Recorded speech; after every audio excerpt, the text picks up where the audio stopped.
Hello and welcome to my channel. Sit back, close your eyes, let yourself be carried away by the story, and drift off to sleep in peace. First, please subscribe to my channel. Please leave a comment letting me know which country you're watching from. You Mos Un, O Moon Disindi Disia, Torahin, Korean, and Walahin Karanli U.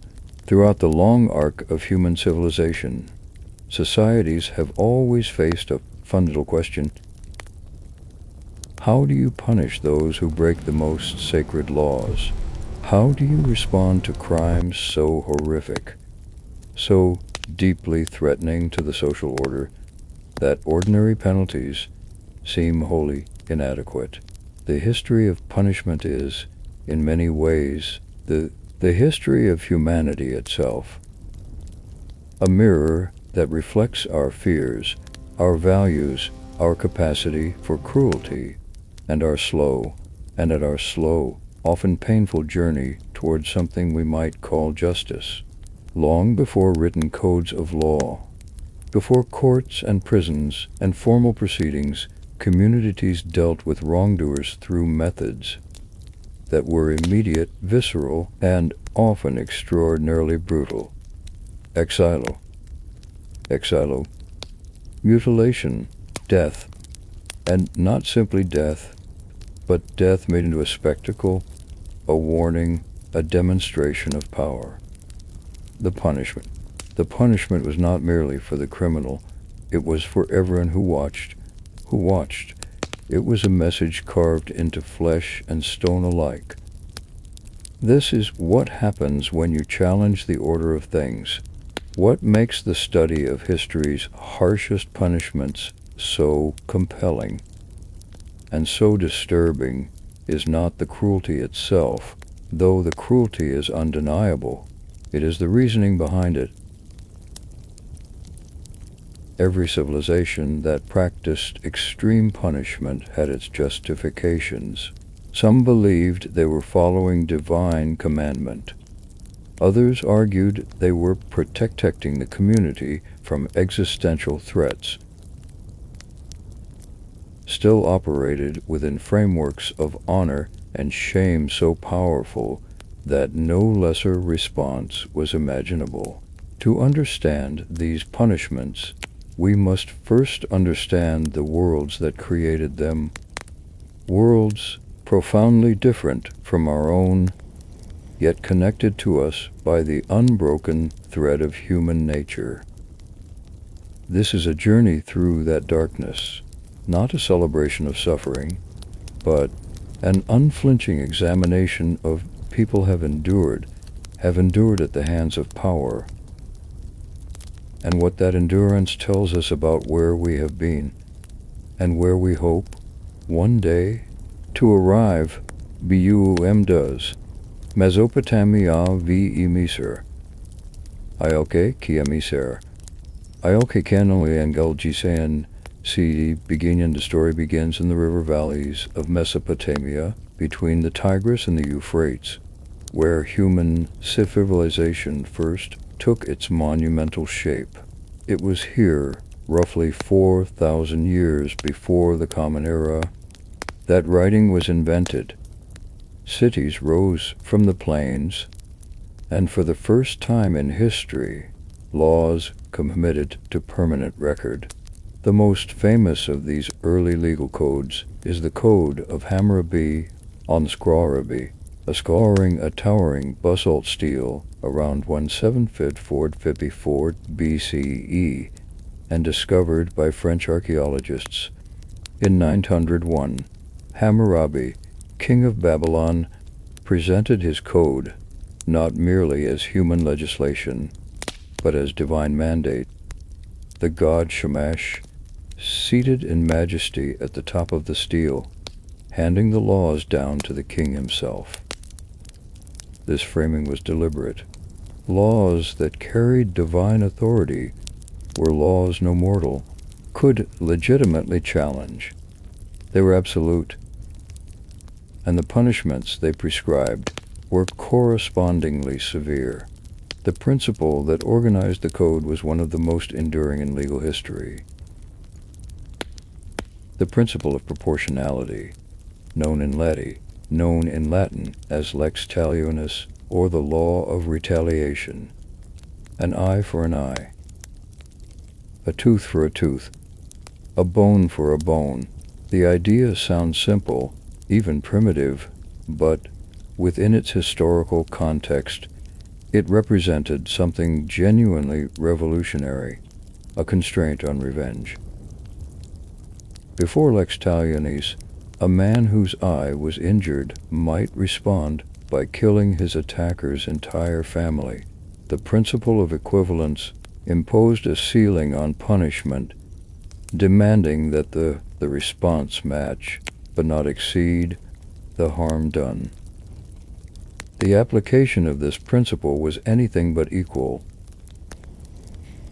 The Code of Hammurabi distinguished sharply between social classes. If a free man knocked out the tooth of another free man, his own tooth would be knocked out. But if he knocked out the tooth of a slave, he flayed. The body of a noble was worth more than the body of a commoner, which was worth more than the body of a person in bondage.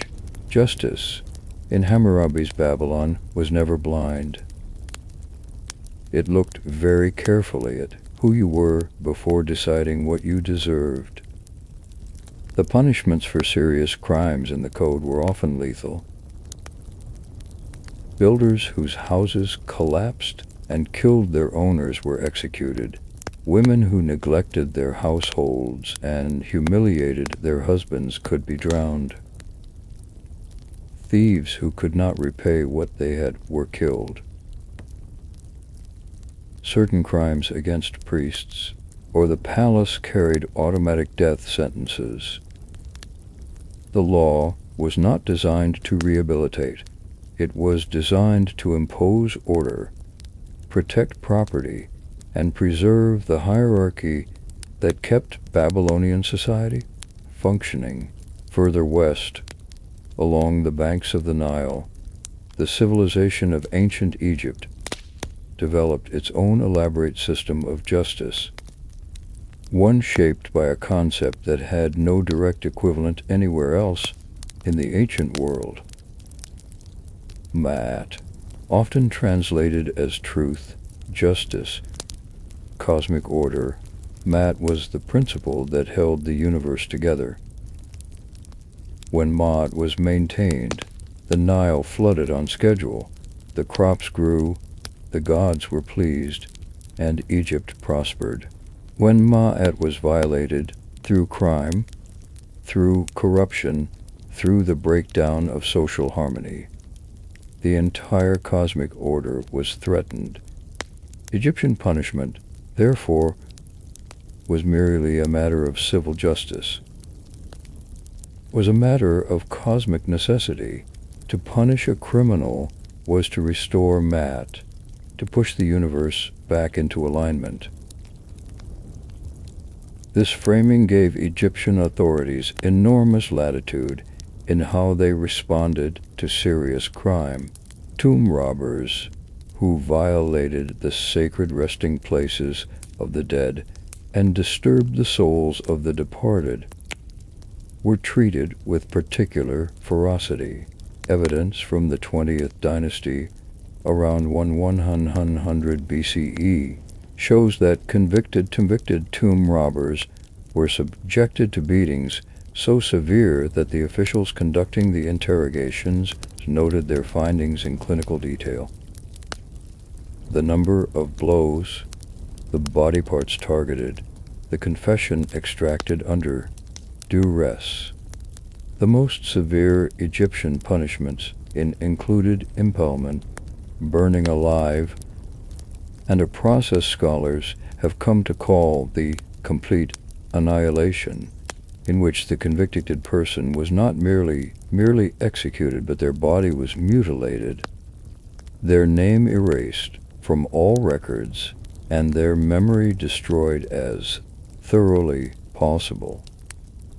In a culture that believed the survival of the soul depended on the preservation of the name and the body, this was not simply death. It was the destruction of everything a person had been, was, and ever hoped to become. It was the erasure of existence itself.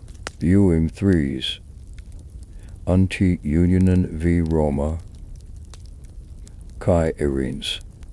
Olin Vasa, Greece gave the world philosophy, democracy, theater, and the Olympic Games. It also gave the world some of the most creative and disturbing methods of punishment in the ancient record. The Greeks were a people fascinated by the human condition in all its dimensions, including its darkest. And their myths, laws, and histories reflect a society sealed seriously with questions of guilt, punishment, and the proper limits of power. The city-state of Athens, birthplace of democracy, had a legal system by the standards of its age, was remarkably sophisticated. The reforms of Solon in the 6th century BCE established courts in which citizens could participate, introduced the doctrines of appeal, and moved away from the purely aristocratic control of justice that had characterized earlier periods. Yet even within this more democratic framework, punishments remained extreme by modern standards. The most famous Athenian execution is also paradoxically one of the least violent in the historical record. The death of Socrates in 399 BCE. The philosopher, condemned for impiety and corrupting the youth of Athens, was required to drink a cup of hemlock poison, a relatively peaceful compared to what was practiced elsewhere. But this famous case should not obscure the harsher realities of Athenian punishment. Traitors could be hurled from a cliff. Those condemned for particularly serious crimes faced apotympanismos, a form of execution by exposure in which the condemned was bound to a plank and left to die of thirst, starvation, or the elements, a process that could take days. Outside Athens, in the militarized culture of Sparta, punishments served the explicit purpose of hardening the community for warfare. The agoge, the brutal educational and training regime to which all Spart boys were subjected from the age of 7, involved deliberate deprivation, physical violence, and the complete suppression of individual comp. Boys who failed to endure considered failures. Those who excelled, who could suffer without showing weakness, were celebrated. In Sparta, the punishment of the individual was from the separabum of the collective military machine. Rome absorbed, adapted, and expanded upon Greek and Near Eastern traditions of punishment, creating a legal system of extraordinary complexity and, at its extremes, extraordinary brutality. Roman law distinguished carefully between citizens and non-citizens, between the free and enslaved, between men and women, between the high-born and the low. These distinctions determined not only what punishments were applied, but how they were administered. For Roman citizens, at least in the Republic and early Empire, there were certain protections. Citizens could not be subjected to torture, could not be crucified, and had the right of provocatio, the right to appeal a death sentence to the Roman people. But these protections eroded over time, especially under the empire, and they never applied to the vast majority of people living under Roman rule.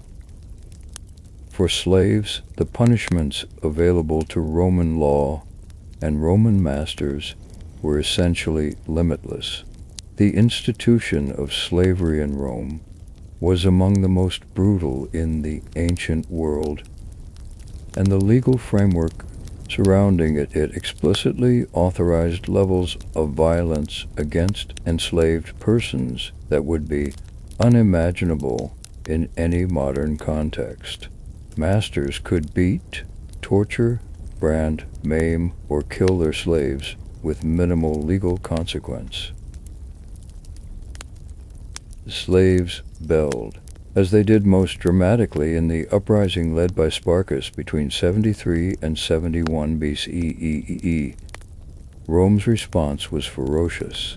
After the defeat of Spartacus's army, the Roman general Marcus Licinius Crassus ordered the crucifixion of approximately 6,000 surviving slaves along the Appian Way, the great road running from Capua to Rome. The bodies were left on their crosses, a line of the dying and the dead stretching for more than 100 miles. The message was explicit and deliberate. This is what happens to those who challenge Rome's absolute authority. 6,000 crucifixions, 100 miles of death. Rome had made a monument out of suffering. Crucifixion itself deserves closer examination, for it was one of the most sophisticated tools of terror ever devised. Developed in the Persian Empire and Upta and Iran, Rome, crucifixion was designed not merely to kill, but to kill slowly, publicly, and with maximum suffering. The condemned was typically flogged first, then forced to carry the crossbeam, the patibulum, to the site of execution. Nails or ropes secured the arms to the wood. The body's weight, supported by the extended arms, made breathing progressively more difficult. Death came from exhaustion, asphyxiation, exposure, or some combination of all three, and could take hours, days. Crucifixion was reserved primarily for the lowest, slaves, criminals, rebels, and was intended specifically to humiliate as well as kill. The condemned died naked in public, stripped of every dignity. Even after death, the body was often left on the cross as a continuing warning. Rome did not crucify its enemies merely to eliminate them. It crucified them to make a statement that echoed across generations. The Romans also developed the damnatio ad bestio ad spies, condemnation to the beasts, a punishment in which condemned was thrown into an arena to be killed by wild animals. Lions, bears, leopards, and bulls were used for this purpose. The spectacle was public. The suffering was visible, and the crowd was expected to watch. Under the empire, these spectacles became elaborate productions, staged in venues like the Colosseum, which could hold 50,000 spectators. The boundary between punishment and entertainment was deliberately blurred, made its justice into theater. Bullum quar or arda, sagina ranigege, avruidie iskens ens be, us be in the European Middle Ages. Roughly the period from the fall of the Western Roman Empire in the 5th century to the beginning of the Renaissance in the 14th and 15th centuries have long carried a reputation for brutality. While modern scholarship has complicated and this picture considerably, the reputation is not entirely unearned. The medieval BIA did develop and institutionalize a range of punitive practices that, viewed through contemporary eyes, seem almost incomprehensibly cruel. To understand medieval punishment, it is essential to understand the medieval worldview. The dominant intellectual and moral framework of medieval Europe was Christian theology, and within that framework, sin was not merely a legal or social problem. It was a cosmic catastrophe, a rupture in the relationship between the human soul and God, with consequences that extended far beyond earthly life. Hell was real. Puri was real. Puri was real. The eternal fate of the soul hung in the balance of every moral choice. This framework shaped punishment in profound ways. If a criminal's earthly suffering could, in some sense, expiate sin and improve their chances of salvation, then harsh punishment was not merely justice. The torturer might be saving the soul even as he destroyed the body. This reasoning, however sincerely held, proved extraordinarily useful to authorities who had other, more earthly reasons applying extreme measures. The legal procedure of ordeals, common in early medieval Europe, operated on the premise that God would intervene to protect the innocent. The ordeal by hot iron required the accused to carry a heated iron bar for a specified distance. The resulting wound was then bandaged and examined 3 days later. If it was healing cleanly, innocence was established. If it festered, guilt was proven. The ordeal by water immersed the accused. Sinking was considered proof of innocence. The water, being pure, had accepted the innocent person, while floating was proof of guilt. The seemingly inverted logic of this system reflected a world in which divine intervention was expected to be literal and immediate. The Fourth Lateran Council of 215 prohibited clergy from participating in ordeals, which effectively ended the practice in most of Western Europe. In its place came the inquisitorial system, a form of legal procedure in which confession was considered the queen of proofs, the most definitive evidence of guilt that could be obtained.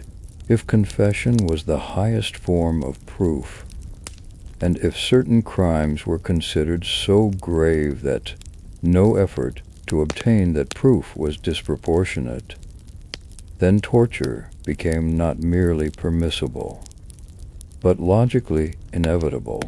Judicial torture applied under legal authority for the purpose of obtaining confession, became institutionalized across of medieval. In early modern Europe, the range of devices and methods developed for this purpose is extensive and disturbing. The rack stretched the body beyond its limits, dislocating joints and tearing muscles. The strappado suspended the accused from their wrists bound behind their back, then dropped them suddenly, dislocating the shoulders. Thumb screws crushed fingers and toes with mechanical precision.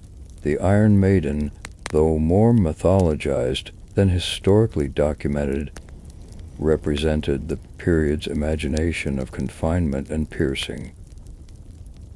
The boot, or broodkin, was a device that enclosed the leg and was gradually tightened, crushing bone. The purposes served by these instruments were multiple, confession certainly, but also information of accomplices the locations of stolen goods, the details of alleged conspiracy, and also deterrence. The knowledge that this awaited those committed serious crimes was as a form of social control. Capital punishment in the Middle Ages was rarely simple execution. It was almost invariably a ritual, a performance, and a public spectacle. The most common method for common criminals was hanging, and public hangings were significant community events attended by crowds, sometimes preceded by processions, often accompanied by the condemned's final speech, which was a carefully managed moment of theater. The condemned was expected to confess, to express repentance, to make peace with God and with the community. A defiant or impenitent condemned person disrupted the expected narrative and required additional improvisation from officials. For crimes considered particularly grave, treason, heresy, murder of a lord by a vassal, the punishment could be far more elaborate. The sentence of being hanged, drawn, and quartered, imposed on those convicted of high treason in England, is perhaps the most notorious example. The condemned was dragged on a hurdle to the place of execution, the dragging itself a deliberate humiliation. There he was hanged but cut down while still alive. Then he was emasculated, and his entrails were removed and burned before his eyes while he still breathed. Finally, beheading and quartering. The body was cut into 4 parts, which were then displayed in prominent public locations as a warning to others. This sentence was first applied in England in the 13th century, and the historical records of its application are unsparing in their detail. When William Wallace, the Scottish resistance leader immortalized in popular culture, was captured by the English in 1305, the full sentence was applied. He was dragged through the streets of London, hanged, disemboweled while still alive, beheaded, and his body quartered. His head was placed on a spike on London Bridge. His quarters were sent to Newquay Castle, Berwick, Stirling, and Aberdeen, the 4 corners of his resistance. The geography of his death was a map of English power. Burning at the stake was the standard punishment for the crime of holding and spreading beliefs contrary to Trinitarian, and its logic was inseparable from the theological framework within which it operated. Heresy was understood as a spiritual disease, contagious and destructive, threatening not merely the heretic's own soul, but the souls of everyone the heretic might influence. Fire, in the theological imagination, both purified and destroyed, and the burning of the heretic's body was understood as a last-ditch attempt to purify the soul before its final judgment. The burning of Joan of Arc in Rouen in 1431 is perhaps the most famous example, but it was far from unique. The Inquisition, established in the 13th century to combat heresy, oversaw thousands of trials, and when the accused were found guilty and refused to recant, handed them over to secular authorities for execution. The Inquisition itself, as a church institution, was not permitted to shed blood. It was secular authorities who carried out the actual burning. This legal amnesty was maintained with scrupulous care, even as the institution and the most powerful instrument of religious enforcement in European history, the scale of witch trials, which reached their peak not in the Middle Ages, but in the 16th and 17th centuries, gives some sense of what organized religious persecution, when it achieved full institutional momentum. Estimates of the total number of people executed for witchcraft across Europe vary widely, but scholarly consensus places the figure somewhere between 40,000 and 60,000 over the course of roughly 3 centuries. The overwhelming majority were women. Their trials, conducted according to procedures that made acquittal impossible and ended in confession, extracted by torture, and execution, usually by burning or hanging. Bil Rumsink. Osmanlu v. Dunia Sindasebs. Serit v. Sat v. Sultani Sanu Nunu. The Islamic world of the medieval and early modern period developed its own rich and complex traditions of law and punishment, drawing on the Quran, the Hadith, the recorded sayings and actions of the Prophet Muhammad, and centuries of scholarly jurisprudence. Islamic law, or Sharia, is not a single unified code, but a vast and internally diverse body of legal reasoning, with different schools of interpretation, reaching sometimes significantly different conclusions on specific questions. At the core of Islamic criminal law is a distinction between had offenses, those for which the Quran specifies fixed punishments, and tazir offenses, for which judges have discretionary authority to determine appropriate penalties. The had offenses include theft, banditry, adultery, false accusation, adultery, drinking, and apostasy. Though the prescribed punishment for apostasy is itself subject of significant scholarly debate within Islamic jurisprudence, the prescribed punishments for had offenses are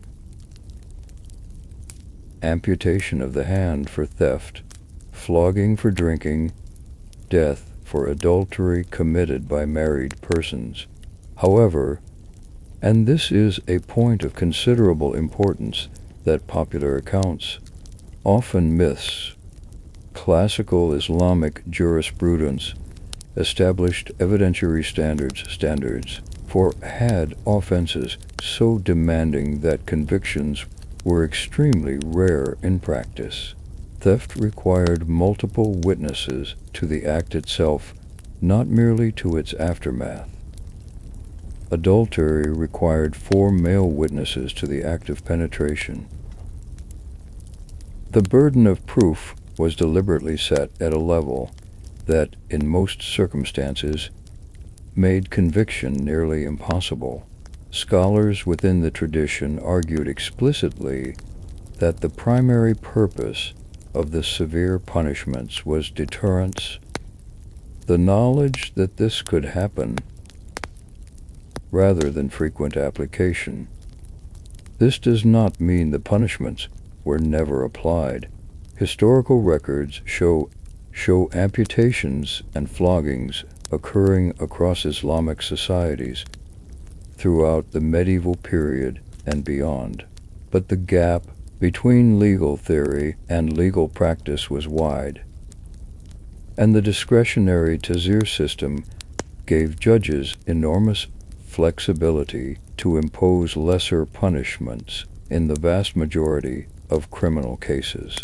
The Ottoman Empire, which at its height ruled territories stretching from Hungary to the Persian Gulf and from Morocco to the borders of Persia, developed a dual legal system that ran Sharia courts alongside Sultanic law, Qanun, which regulated areas of governance not fully covered by religious jurisprudence.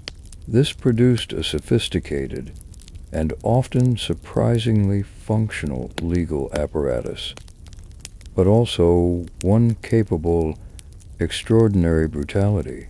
When the interests of the state demanded it, Ottoman executions ranged from simple beheading, the standard method for condemned officials and elites, to more elaborate and painful deaths for those considered particularly dangerous or contemptible. Impalement, a method associated most notoriously with Vlad III of Wallachia, whose practices inspired the Dracula legend, was used by Ottoman authorities as well, particularly against rebels and bandits. The condemned was placed on a sharpened stake, which was then raised upright. The weight of the body caused the stake to penetrate progressively deeper, and death could take hours or even days. The treatment of high-ranking officials who from favor was a particular feature of Ottoman court culture. Viziers, the empire's chief ministers, held power at the sultan's pleasure, and when that pleasure ended, the end could be very sudden. The office of the Grand Vizier came with extraordinary power and extraordinary risk.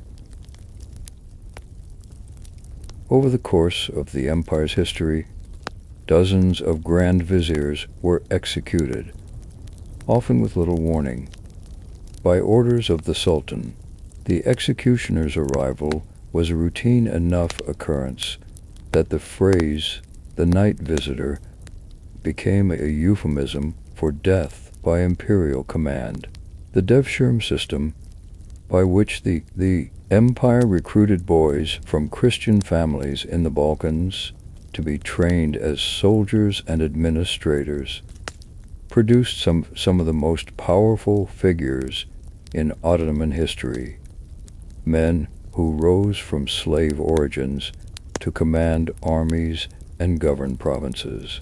But the slave origins of these figures meant that their lives ultimately remained at the Sultan's disposal.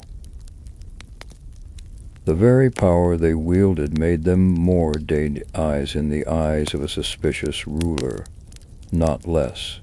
In the Safavid Empire of Persia, which rivaled the Ottomans throughout the 16th and 17th centuries, punishments could be equally spectacular. Shah Abbas I, who ruled from 888 to 1629, this is remembered as one of the most capable rulers in Persian history, was also capable of extraordinary cruelty toward those he perceived as threats. He ordered the blinding of his own son. He executed thousands of suspected traitors and plotters. His intelligence network, a sophisticated instrument that penetrated every level of society, made the empire functional and also made it terrifying. The punishment of blinding, applied to defeated rivals and potential claimants to the throne, had a particular logic in the context of Islamic political culture. A blind man could not lead armies, could not command the respect necessary for rulership, and was considered by many jurists to be disqualified from the caliphate. Blinding was therefore a way of neutralizing a rival without killing him, a kind of permanent political disqualification inscribed on the body. It was common enough across the Islamic world that specific methods and instruments were developed for its application. Bulum says, Sanin Sessis, Enrixisi and Rie Rupanen Esi, the Spanish Inquisition, formally established in 478 under King Ferdinand, under Queen Ferdinand and Queen Isabella, with papal authorization, has achieved a kind of legendary status in the historical imagination, partly because of the genuine horror it inflicted, and partly because of the extraordinary mythology that grew up around it in subsequent centuries. The reality, carefully reconstructed by modern historians from the Inquisition's own egregious records, is both more nuanced and, in important ways, more disturbing than the legend. The Inquisition was established specifically to investigate and punish heresy among the converts, Jewish and Muslim converts to Christianity, who were suspected of secretly practicing their former religions. Spain had large Jewish and Muslim populations before 44992. The forced conversions that preceded and accompanied their eventual expulsion created a substantial community of new Christians whose sincerity was viewed with suspicion by many in the established church. The procedures of the Inquisition were, by the standards of contemporary secular courts, actually somewhat more protective of defendants in certain respects. Defendants were informed of the charges against them. They had the right to call witnesses. Confessions obtained solely under torture were not legally sufficient. They had to be ratified voluntarily afterward. And the Inquisition had a reputation, which its records partially support, for being less hasty execute than secular courts of the same period. Yet these relative protections operated within a framework that made acquittal extremely difficult for anyone the Inquisition had decided to prosecute seriously. The accused was presumed to be at least somewhat guilty. Otherwise, why would the Inquisition have bothered? The evidentiary standards accepted testimony from secret informants whose identities were never revealed to the defendant, and torture, while constrained by formal rules, was available and used in cases where confession was deemed necessary and other evidence insufficient. The auto de fe, literally of faith, was the great public ceremony of the Inquisition, in which sentences were announced, and for those condemned to death, the condemned were handed over to secular authorities for execution. These were grand theatrical events attended by thousands, presided over by ecclesiastical and civil officials, and structured as extended religious ceremonies. The burning itself occurred afterward, outside the formal proceedings of the Inquisition. Modern historical research, drawing on the Inquisition's own records, estimates that over the approximately 3.5 centuries of its operation, the Spanish Inquisition executed somewhere between 3,000 and 5,000 people, a figure that, while staggering in human terms, is considerably lower than popular imagination suggests, and lower than the execution rate of many contemporary secular courts. What made the Inquisition distinctive was not necessarily the scale of its killing, but the systematic, bureaucratic, and ideologically natural nature of its persecution. The conversion of religious difference into a prosecutable crime, enforced by an institution with tentacles throughout society.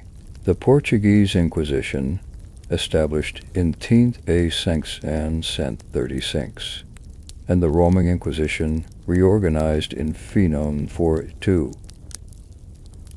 in similar principles with varying degrees of intensity. The Roman Inquisition's most famous victim was Giordano Bruno, the philosopher and cosmologist burned at the stake in Rome in 1600 for views that included the idea that the earth orbited the sun and that the universe contained an infinite number of worlds. Bruno refused to recant and was burned. His exact heresies were multiple and complex, but his fate became a symbol of the tension between religious authority and intellectual inquiry that would define the coming centuries. Galileo Galilei, tried by the Roman Inquisition in 1633 years,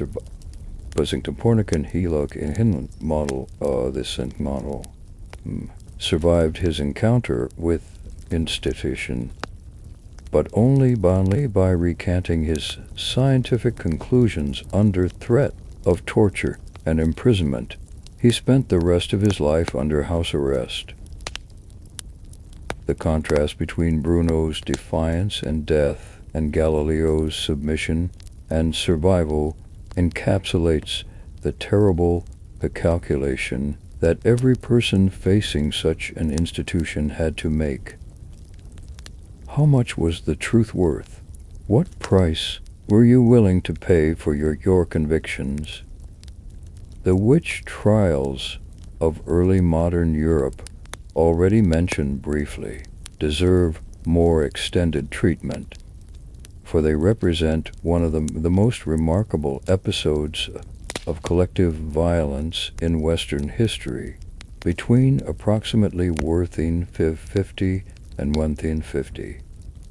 Somewhere between 40,000 and 60,000 people were executed for witchcraft across Europe, with the highest concentrations of trials occurring in the German territories of the Holy Roman Empire in Scotland, and in Switzerland. The hunts were driven by a complex combination of factors: theological anxiety about the devil's presence in the world, economic and social stress, community conflicts that found expression in accusations, and the availability of a legal framework that made conviction extremely easy. The Malleus Maleficarum, the Hammer of Witches, and published in 887 by the Dominican Inquisitors Heinrich Kramer and Jacob Sprenger, became the essential handbook of witch prosecution. It described in elaborate detail the supposed methods by which witches made their pacts with the devil, the evidence that should be sought, the procedures for interrogation, and the punishments to be applied. It was one of the earliest books produced by the newly invented printing press to achieve something like mass distribution, and its influence on the wave of trials that followed was substantial. What made the witch trials particularly devastating as a system of persecution was the self-reinforcing nature of the accusations. Under torture, the witches were almost always asked to name their accomplices, the other members of the coven, the other participants in the Sabbath. Every name produced by one accused became the starting point for a new investigation, and every new investigation produced new names. In some communities, the process fed on itself until a substantial fraction of the population had been swept up. In the small German town of Nordlingen, between 189 and February 94, 35 people were executed for witchcraft in a town with a total population of a few thousand. Bulum 7. Dagu nunce zeverit. Sienen Japonia via Bimogol, Pref via Breeder Clary Impret Civilizatiosiv. In this East Asia legal system, legals developed along lines quite different from those of the Mediterranean world or medieval Europe, shaped by distinct philosophical traditions, political structures, conceptions of order and justice. Yet the extremes of punishment they could reach were no less severe, and in some cases exceeded anything the West had developed. China's legal traditions stretched back more than 3,000 years, and the formal codification of law began in earnest with the Qin dynasty, which unified in 200 BC1 BCE. Under the first emperor, Qin Shi Huang, the legalist philosophy that shaped Qin governance, a philosophy focused on strict, clearly defined laws enforced with absolute consistency, regardless of personal relationships or social position, produced a legal system of remarkable harshness. The Qin Penal Code applied collective punishment with a thoroughness that was almost systematic. A crime committed by one person could result in punishment extending not just to the individual, but to their entire family. And in the most serious cases, treason against the emperor, to all relatives within the so-called 9 degrees of kinship. This principle, known as a punishing the 9 clans, meant that a single act of treason could result in the execution of hundreds of people. The purpose was not merely punishment, but deterrence at the most fundamental level. If the entire family bore the consequence of one person's crime, every family member became a potential enforcer of loyalty. The execution methods employed in traditional China, extensive and carefully graded. The 5 punishments of classical Chinese law: tattooing, cutting off the nose, cutting off 1/4 feet, castration or death by flogging, and death, gradually transformed and formalized over centuries by the Tang dynasty, which ruled from the 7th to the 10th century CE.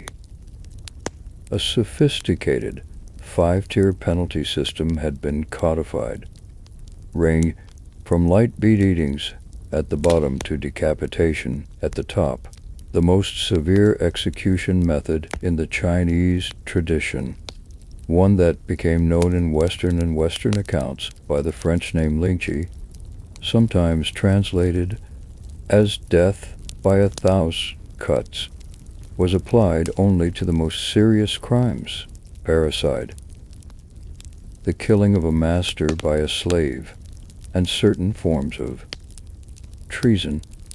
The condemned was secured and then subject to a series of precise, shallow cuts over an extended period.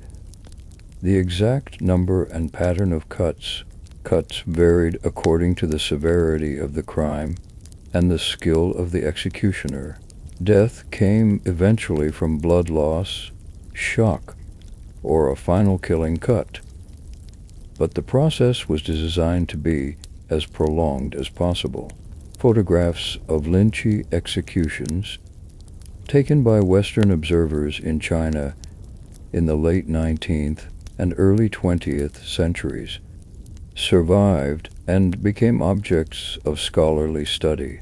The images are deeply disturbing, evidence of a practice that strikes the modern viewer as almost incomprehensible in its deliberate extension of suffering. Yet, the framework of classical Chinese legal thought, lingqi was reserved for precisely those crimes considered most threatening to the fundamental order of society. Acts that struck at the relationships of parent and child, master and servant, ruler and subject, that held the entire social edifice together. The punishment in this framework was proportionate to the cosmic scale of the transgression. Japan, which absorbed considerable influence from Chinese civilization throughout its history, developed legal and punitive traditions that combined Chinese elements with distinctively Japanese social structures. The Tokugawa shogunate, which ruled Japan from 633 to 1868, presided over a period of relative peace and stability that nonetheless maintained a severe penal apparatus. The social order of Tokugawa Japan was rigorously hierarchical, and crimes that violated the proper relationships between classes, a commoner striking a samurai, for instance, carried far heavier penalties than the same act committed within a social tier. Crucifixion, adopted by Japan not from Rome, but apparently developed independently, was used as a punishment for serious crimes throughout the Edo period. The condemned was tied to a cross and then stabbed with spears, a procedure that could be prolonged considerably if the executioner chose to avoid vital organs initially. The body was subsequently left on the cross as a public warning. Boiling alive, burning, and various forms of mutilation were all present in the Kugawa penal arsenal, applied according to a careful schedule of severity that matched the gravity of the offense. The Mongol Empire, which in the 13th century created the largest contiguous land empire in world history, brought its own approach to punishment, one that was simultaneously pragmatic and extraordinarily brutal. Genghis Khan's law code, the Yasa, prescribed death for a wide range of offenses, from theft and adultery to urinating in running water. The application of these laws across the vast territories of the empire was variable and often depended on the local commanders who administered conquered regions. But it is in the treatment of cities and populations that resisted Mongol conquest that the Mongol approach to collective punishment achieved its most devastating expression. Cities that surrendered without resistance were typically spared. Cities resisted and then fell were subjected to massacres that, by medieval standards, were extraordinary in their scale and thoroughness. The sacking of Baghdad in 158 by Hulang Khan, which ended the Abbasid Caliphate and with it a centuries-old center of Islamic civilization, resulted in the killing of perhaps 200,000 people. The destruction of the city's libraries and irrigation systems, and the execution of the Caliph himself, the city did not recover for generations. The Mongols understood collective punishment as both a tool of terror and a military necessity. A population that knew what awaited resistance had powerful incentives to submit. A submission that preserved the population also preserved the productive capacity, territory of the taxes, the trade, the agricultural output that made empire profitable. The brutality and the pragmatum were not tension. They were two sides of the same strategy. Biu lo utri mo yu uni duni nin kuren ligai. Kaeli. Samirj av viekolik. The conquest of the Americas by European powers, beginning again in the late 15th century, inaugurated one of the most catastrophic episodes of violence in human history, not merely in the scale of killing, which was enormous, but in the systematic nature of the legal and social frameworks that organized and legitimized that violence. Over subsequent centuries, the Atlantic slave trade and the institution of plantation slavery in the Americas created a world in which the infliction of extreme punishment on enslaved people was not merely permitted, but legally mandated, economically incentivized, and culturally normalized. The Spanish conquest of the Aztec and Inca empires in the early 16th century was accompanied by violence on a spectacular scale. The conquistadors operated within a legal framework. The regimiento, a document read aloud to indigenous peoples before any attack, that purported to give them legal authority to wage war and enslave those who refused to accept Spanish sovereignty and Christian conversion. The document was typically read in Spanish or Latin to people who understood neither, often from a considerable distance. Sometimes while they slept, its legal fiction was transparent even to contemporaries. But it served the purpose of providing juridical cover for what was, in practice, military conquest followed by systematic exploitation. The encomienda system, which granted Spanish colonized rights to the labor of an indigenous people in specific territories, provided the economic engine for the early colonial enterprise and created conditions of work in some areas, particularly silver mines of Potosí in what is now Bolivia, that amounted to a death sentence. Workers in the mines of Potosí, conscripted under the Mita system, itself a modification of an Inca labor obligation, died at rates that shocked even some contemporaries. The mountain that produced silver for the Spanish Empire and fueled the global economy of the 16th, 8th, 17th centuries consumed human lives at a rate that earned it, in local tradition, the name Cerro Rico, the rich hill, and also the name the mountain that eats men.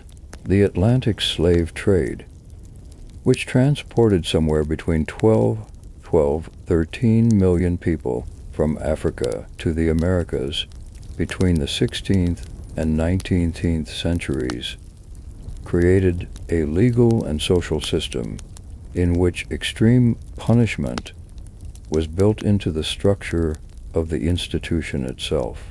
Enslaved people were defined in the legal codes of slave societies as property, chattel, movable goods, rather than persons. This legal categorization meant that violence against them was treated as damage to property rather than harm to persons, which had profound consequences for what kinds of treatment were permissible and recourse, if any, the enslaved had. The slave codes of the American South, the Caribbean, and Brazil were explicit in their authorization of extreme violence. The Code Noir, promulgated by Louis XV of France, insisting that 85 increased governed slavery in French colonies, prescribed death for striking a master for theft of significant items, and for running away repeatedly. It also, in provisions that were widely ignored in practice, prohibited certain forms of mutilation and required that enslaved people be provided with food, clothing, and religious instruction. The gap between legal text and social reality was enormous.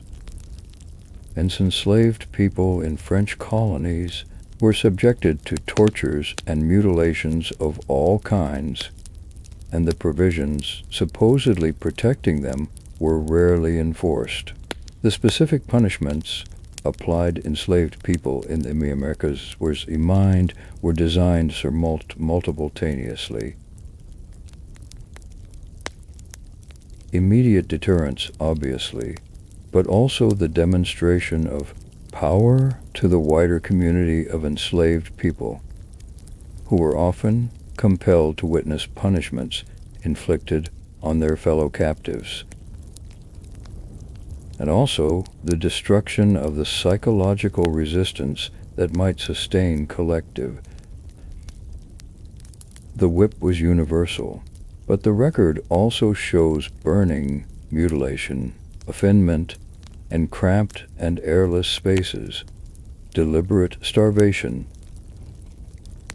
and methods of execution, including burning alive, that recalled the worst of what we have already encountered in the European tradition. Nat Turner's rebellion in Virginia in 1830-31, in which Turner and his followers killed 55 white people before being suppressed, produced a response that illustrated exactly how the slave society maintained itself. Turner himself, after his capture, was tried, convicted, and hanged. His body was then reportedly skinned, his flesh rendered into grease, and his head removed and preserved. Some accounts describe his bones being distributed as souvenirs. The response to the rebellion included not only the execution of Turner and his followers, but the massacre of perhaps 200 enslaved people in the surrounding area. People who had nothing to do with the rebellion, killed as collective punishment and as a demonstration of what resistance cost. The Haitian Revolution, which began in Saint-Antoine and produced the first successful slave-rebellion in the hemisphere and the first independent Black Republic in the Americas, stands as the one moment in this history when the calculus of power was dramatically reversed. The enslaved people of Saint-Domingue, the French colony on the western half of Hispaniola, rose against one of the most profitable and brutal plantation systems, and 13 years of extraordinary violence and hardship. 1. The response of the international community was instructive. France, which had abolished slavery in 1794 under pressure from the Revolution, reinstituted it in its other colonies in 1882. Haiti was forced to pay reparations to France for the property, including the enslaved people themselves, that the former slaveholders had lost, a debt that was not fully paid off until 1947. Bido Bulimnive Modernly Guian Saitani 20. New Zealand Divlet Turare, the 20th century, produced what may be the most disturbing paradox in the history of punishment. The most technologically advanced, the most bureaucratically organized, and in absolute terms the most lethal systems of state violence in all of human history. And they emerged not from primitive societies, but from nations that considered themselves at the forefront of civilization, progress, and modernity.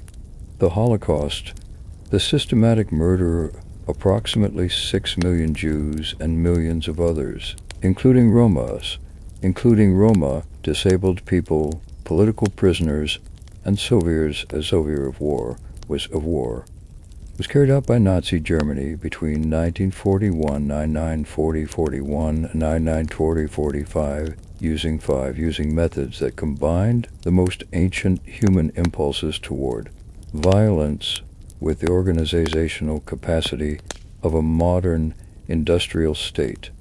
The Nazi regime did not consider itself to be engaged in punishment in the ordinary sense. It operated within an ideological framework in which certain categories of people were defined as threats to the racial community, not criminals in the legal sense, but biological pollutants whose very existence was considered dangerous. The legal mechanisms that enabled the Holocaust were constructed gradually and deliberately. The Nuremberg Laws of 1935 stripped German Jews of citizenship and prohibited marriage and sexual relations between Jews and non-Jews. Subsequent legislation excluded Jews from professions, businesses, and public spaces. Kristallnacht in November 1938. The coordinated pogrom in which synagogues were burned, Jewish businesses destroyed, and tens of thousands of Jews arrested, marked the transition from legal discrimination to organized physical violence. The final solution, decided upon at the Warren Conference in January 1942, rationalized the killing as an administrative problem to be solved with bureaucratic efficiency. The concentration camp system, which evolved from early political detention camps into the death camps of the final solution, represented a form of total institutional control over human beings that has few precedents in history. Within the camps, inmates were stripped of their names, their clothes, their hair, their possessions, and as much of their individual identity as the system could erase. They were tattooed with numbers. They were subjected to medical experiments without consent. They were worked to death, starved to death, shot, gassed, and burned. The apparatus of death became increasingly efficient over time as the administrators of the system applied the logic of industrial production to the problem of mass killing. The Soviet Union's Gulag system. The network of labor camps that spread across the USSR from the 1920s through to the 1950s, reaching its greatest extent under Stalin, represented a different but equally devastating form of state violence. The Gulag was not primarily a system of punishment in the legal sense. It was a system of political control and economic exploitation. The camps provided a massive supply of coerced labor for the Soviet industrialization project. Mining coal, logging timber, building canals and railways in conditions that would have been impossible to sustain with free workers. Estimates of the total number of people who passed through the Gulag system range from 15 to 18 million. Estimates of the number who died within the system range from 1.5 to 2 million, with some scholars placing the figure higher when indirect causes of death are included. The crimes for which people were sent to the Gulag included in not only generally genuine political opposition, but activities as innocuous as telling a joke about Stalin, being late to work, having relatives abroad, or belonging to an ethnic group that Stalin had decided was collectively suspect. The purges of 1937 and 1938, the Great Terror, were particularly devastating. In those 2 years, approximately 750,000 people were shot, and approximately 3 million sent to the camps in a frenzy of denunciations, forced confessions, and summary executions that destroyed much of the Soviet military and political leadership, along with hundreds of thousands of ordinary citizens. The NKVD, the Soviet secret police, operated under quotas. Each region was assigned a number of people to be arrested, a number to be shot, and a number to be sentenced to camps. The quotas were filled. People were arrested to meet targets, and the arrests produced more informants, who produced more arrests in an accelerating spiral of terror. The methods of interrogation employed by the NKVD, sleep deprivation, prolonged standing physical beatings, threats against family members, were designed to produce confessions. And confessions were produced. The great show trials of the late 1930s, in which senior Communist Party officials confessed to impossible conspiracies and begged for death, astonished Western observers who could not understand how such confessions could be genuine. The answer, of course, was that they were not. They were the product of systematic psychological destruction, of broken beyond the point of resistance, saying ever their interrogators needed them to say. Mao Zedong's China produced its own catastrophes of state violence, notably during the Cultural Revolution of 1966 to 1976. The Cultural Revolution was not primarily a system of criminal punishment, but a sustained campaign of political terror in which Mao mobilized young people, the Red Guards, as instruments of ideological enforcement, teachers, professors, writers, scientists, party officials, and anyone else accused of harboring bourgeois or counter-revolutionary sympathies were subjected to public denunciation, physical humiliation, and often imprisonment or death. Millions were sent to labor camps or rural re-education facilities. The exact death toll of the Cultural Revolution is unknown and contested, with estimates ranging from hundreds of thousands to 2 million. Cambodia, under the Khmer Rouge, which controlled from 1925 to 1975 to 1979, provides perhaps the most concentrated example of ideologically driven mass killing in the 20th century. In 4 years, the Khmer Rouge, approximately 1.7 to 2.5 million people, roughly 20 to 25% of the entire Cambodian population. The targets included not only political opponents, but ethnic minorities, religious figures, educated people, and anyone wearing glasses, which was taken as a sign of literacy and therefore of dangerous intellectual tendencies. The S21 prison, housed in a former school in Phnom Penh, processed approximately 17 prisoners between 1975 and 1979, fewer than 79. Fewer than 12 are believed to have survived.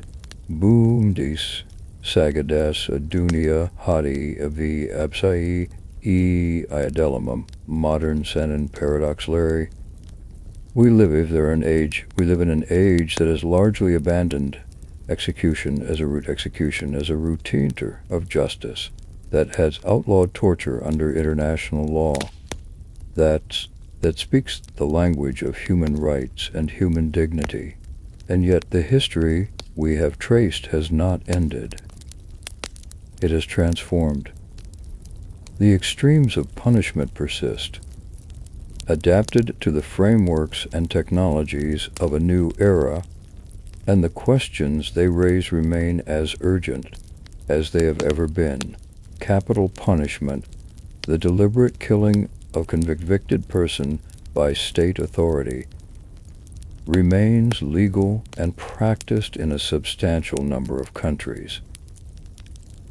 As of the mid-12th centuries, more than 50 countries retain the death penalty and carry out executions. The methods have changed from the spectacular public deaths of earlier eras: injection, hanging, shooting, electrocution, and in a small number of jurisdictions, beheading and crucifixion. The public aspect hen largely removed. Most executions now occur behind closed doors, witnessed only by officials, journalists in some cases, and selected representatives of the victim's family. The United States maintains capital punishment in a significant number of states and has carried out executions continuously through the modern period, making it an outlier among wealthy democracies. The American death penalty has been extensively studied, and the research raises serious questions about its application. Analysis of capital cases has consistently found that race, specifically the race of the victim and the race of the defendant, significantly influence who receives a death sentence. The risk of executing innocent people is real and documented. Since in 1973, more than 190 people have been exonerated from death row in the United States, having been innocent in the crimes for which they were convicted. China executes more people than any other country in the world. The exact numbers are classified as a state secret, but estimates from organizations that monitor global execution practices suggest that China accounts for the majority of all executions worldwide in any given year, possibly thousands annually.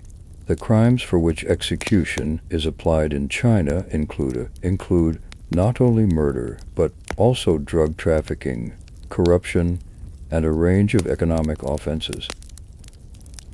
Iran, Saudi Arabia, Egypt, and North Korea round out the countries with the highest recorded execution rates.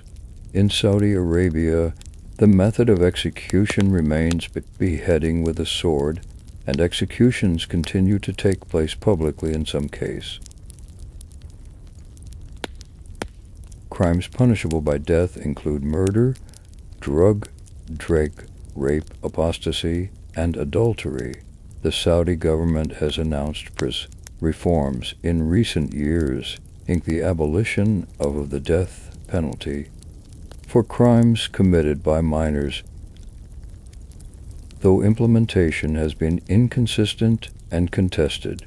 North Korea represents perhaps the most extreme case of systematic state violence in the contemporary world.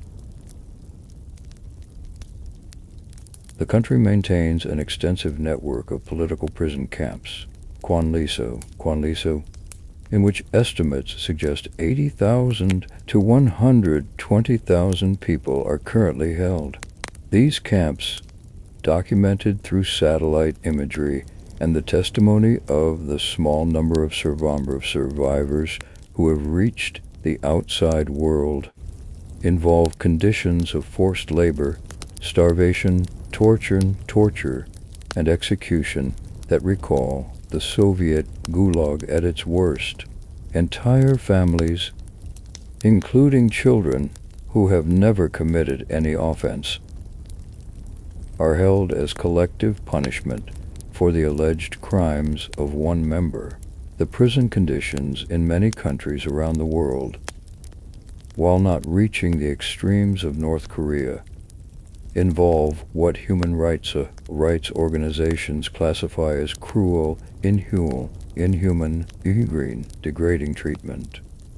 Overcrowding so severe that prisoners cannot lie down simultaneously. Denial of adequate food, water, and medical care, and pervasive violence from guards and other prisoners. The United States, despite its status as a wealthy democracy with an extensive body of prisoner rights law, has been repeatedly criticized for prison conditions, including the use of solitary confinement, sometimes for years or decades, that many mental health researchers consider a form of torture in its effects on the human mind. The global shift away from the most spectacular forms of public punishment, the burning, the corning, the quartering, impalement, did not represent, as some have optimistically suggested, an evolution toward greater humanity in a so much transformation in the relationship between power and visibility. The historian Michel Foucault, in his influential 1975 work Discipline and Punish, argued that modern penal systems replaced the spectacle of the tortured body with the more subtle, but equally total, discipline of constant surveillance, behavioral regulation, and the management of the soul. The prison, in this analysis, is not a more humane alternative to the scaffold, but a different technology of power, one that operates through different mechanisms, but with comparable ambitions of control. This analysis has its critics and its limitations, but it captures something important. The abolition of torture and public execution in modern legal systems was accompanied not by a simple reduction in state power over individuals, but by the creation of new forms of control, prison systems, surveillance regimes, immigration enforcement, that can be extraordinarily coercive in their own right. The question whether we have genuinely become more humane or merely shifted the technologies and vocabularies of control is one that each generation must answer for itself. The history of humanity's harshest punishments is ultimately a history of power, who has it, who lacks it, and what happens in the space between the burning of heretics and the execution of political prisoners, the crucifixion of slaves and the torture of accused witches. The death camps of the 20th century and the prison camps of the 21st. All of these are expressions of a fundamental dynamic that has accompanied civilization since its beginning. The willingness of those who control the instruments of power to use them against those who do not.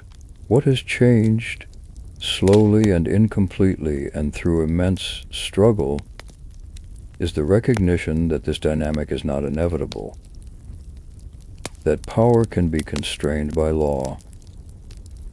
The individuals have rights that no state legitimately violate, that the dignity of the human person is not contingent on their crime, their class, their religion, or their race. These ideas are still contested.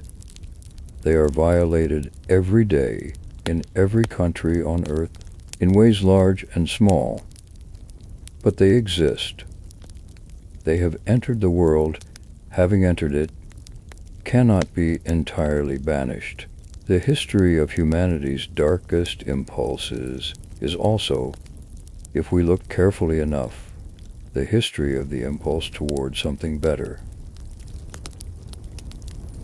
That tension between the capacity for cruelty and the aspiration toward justice is the most human story of all. Bu Marns, a cheek viadalet.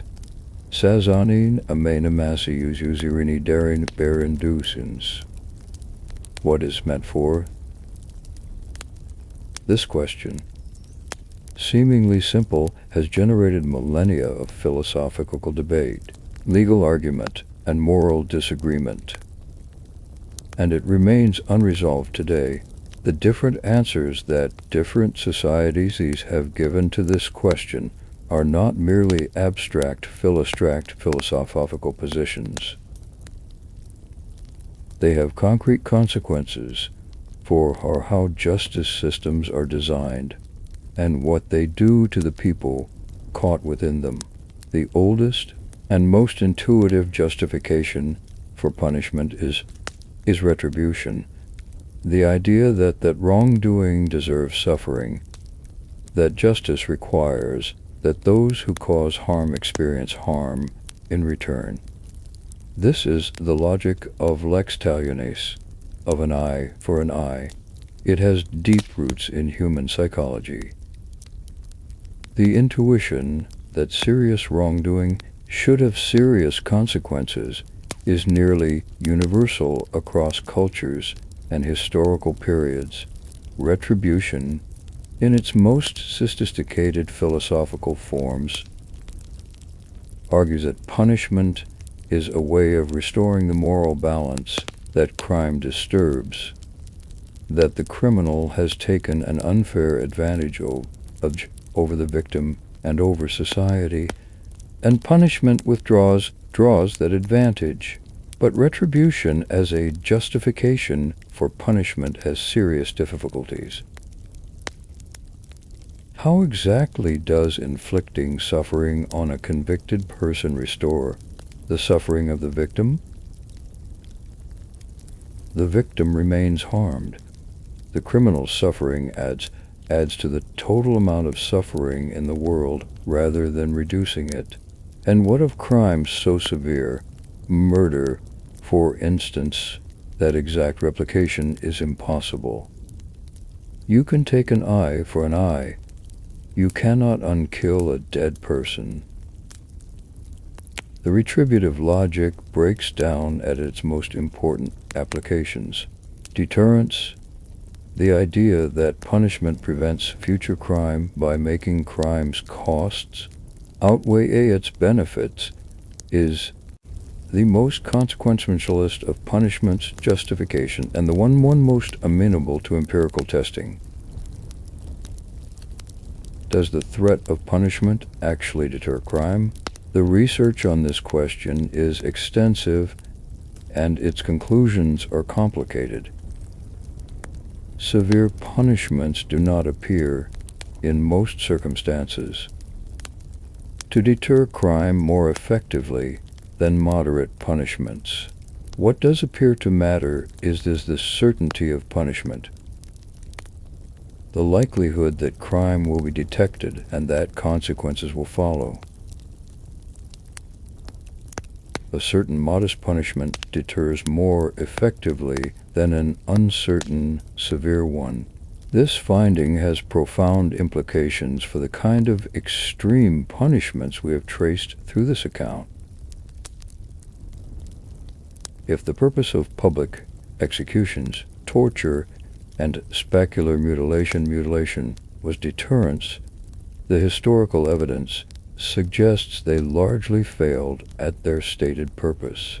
Medieval Europe, for all its elaborate apparatus of brutal punishment, was not a crime-free society.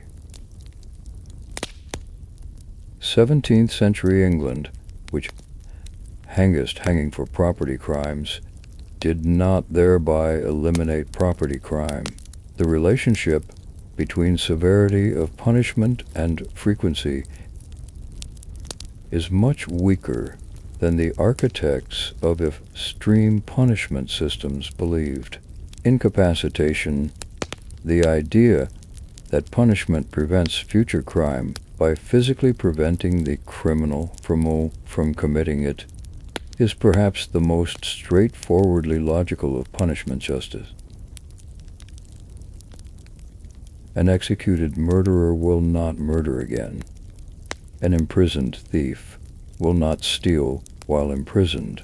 But incapacitation as a general justification punishment quickly runs into difficult questions. How long must a person be incapacitated to satisfy the justification? What happens when we are wrong about who poses a future threat? And what do we do with someone who poses no future threat, who has been genuinely transformed, who would never commit another crime, but who has committed something terrible? Do we still punish them? Rehabilitation. The idea that punishment should be designed to correct the character, skills, or circumstances that led to criminal behavior in the first place represents perhaps the most optimistic of punishment's justifications, and the one most frequently disappointed. Rehabilitation as a goal of imprisonment was most enthusiastically embraced in the 9th century. With the development of the penitentiary system, and has been periodically revived and abandoned in subsequent decades. The research on rehabilitation programs is mixed. Some work, many don't, and the conditions of most prisons are actively antithetical to any rehabilitative purpose. Restorative justice, a more recent framework that focuses on repairing the harm done by crime, involving the victim, the offender, and the broader community in a process of accountability and healing, has gained significant ground in recent decades and has produced promising results in many. But restorative justice works best for crimes that have a defined victim with whom reconciliation is possible, and it faces enormous challenges when applied to the most serious offenses: mass violence, genocide, crimes against humanity, where the harm is so extensive and the perpetrators sometimes so powerful that no process of restoration seems adequate. The history we have traced does not offer a simple answer to the question of what punishment is for or what it should look like. But it does offer a warning. Every society that has developed and institutionalized systems of extreme punishment has done so with the conviction that the severity was justified, that the crimes being punished were genuinely extraordinary, that the threats being countered were genuinely existential, that the harshness was regrettable but necessary. The inquisitors believed they were saving souls. The administrators of the slave codes believed they were maintaining order. The architects of the Nazi camps believed they were purifying a race. The interrogators of the Gulag believed they were protecting a revolution. None of these convictions, however sincerely held, prevented the systems built upon them from producing some of the most devastating suffering in human history. This does not mean that punishment is never justified, that severity can never be appropriate. or that justice is merely a name for power. It means that the justifications offered for extreme punishment deserve the most rigorous possible scrutiny. Because history shows that people are extraordinarily capable of convincing themselves what they want to do is what justice demands. B wumdos, sonus. Sung sanus es misting jelizig bir kopru. We are kopru, we have traveled a long and dark road history. From the salt steel of Hammurabi to the satellite images of North Korean prison camps, from the Roman crosses along the Appian Way to the gas chambers of Auschwitz-Birkenau, from the burning stakes of the Inquisition to the lethal injection chambers of the modern American prison, the geography of cruelty is vast, and the inventory of methods by which human beings have inflicted suffering on other human beings under the sanction of law and authority is as disturbing as it is extensive. But history is not only a record of what has been done, it is also a record of what has been resisted, what has been refused, what has been changed. The Enlightenment thinkers of the 18th century, Cesare Beccaria, whose 7-1064 essay on crimes and punishments argued systematically against torture and the death penalty. Voltaire, who campaigned publicly against judicial cruelty. Jeremy Bentham, who designed prison systems intended to reform rather than destroy. These were people living in societies that practiced the most brutal punishments as routine matters, and they chose to argue against the grain and at personal risk that things could be different. The abolition of judicial torture in Europe, which occurred across most of the continent between the late 18th, mid-19th centuries, was not inevitable. It was the result of sustained intellectual and political effort. The abolition of slavery in the Americas, a process that took more than a century and cost an enormous price in blood and suffering, was not inevitable either. It happened because people decided that it was wrong and acted on that decision, often at great personal cost. The development of the international human rights framework after the Second World War, the Universal Declaration of Human Rights, the Genocide Convention, the Conventions Against Torture and Cruel and Inhuman Treatment, represented a choice collectively made in the aftermath of catastrophe to try to bind the world to something better than it had been. These achievements are real. They are fragile, contested, and incomplete. The persistence of torture, execution, and extreme imprisonment in the contemporary world makes that clear. But they exist, and their existence is itself a form of historical evidence. Evidence that the trajectory of punishment is not fixed, that the darkness we have surveyed is not the inevitable condition of organized human life. The aspiration toward something we might genuinely call justice, rather than mere power, not naive.